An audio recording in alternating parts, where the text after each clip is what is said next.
بسم اللہ الرحمن الرحیم۔ خلافت عثمانیہ کا سقوط ہو چکا تھا۔ ترکی کے جنوبی علاقے قہرمان مراعش کے ایک بازار میں فرانسیسی جنرل فتح کے نشے میں مست جا رہا تھا کہ اس کی نظریں باپردہ ترک خواتین پر پڑیں۔ جنرل رکا اور ان سے مخاطب ہوا کہ خلافت عثمانیہ ختم ہو چکی ہے، اب تم ہمارے ماتحت ہو، اپنے حجاب اتار دو۔ خواتین نے جنرل کو منع کر دیا۔ جنرل کو یہ انکار پسند نہیں آیا۔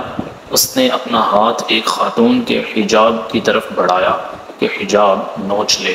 بازار میں قریب ہی ایک دودھ فروش یہ منظر دیکھ رہا تھا۔ اس کا نام امام سوتجو تھا۔ اس دودھ فروش کی غیرت ایمانی نے جوش مارا۔ وہ چیتے کی طرح لپکا اور فرانسیسی جنرل کا پستول چھین کر اسے زمین پر ڈھیر کر دیا۔ دودھ فروش کی دکان کے پاس لوگ جمع ہوئے۔ یہیں سے ایک زبردست تحریک نے جنم لیا۔ دودھ فروش نے اس تحریک کی قیادت کر لی۔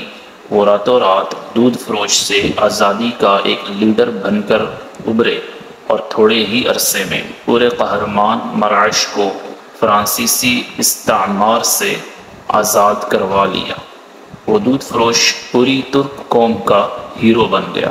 شاہراہوں پر اس کی بہادری کو خراج تحسین پیش کرتے ہوئے اس کے مجسمے نصب کیے گئے تھے۔ دودھ فروش ترک نصابوں میں پڑھایا جانے لگا۔ آج ترکی میں جامعہ امام سوتجو کے نام سے باقاعدہ ایک یونیورسٹی قائم ہے، جبکہ کئی فلاحی ادارے، تنظیمیں، مدارس اور NGOs امام سوتجو کے نام سے قائم ہیں۔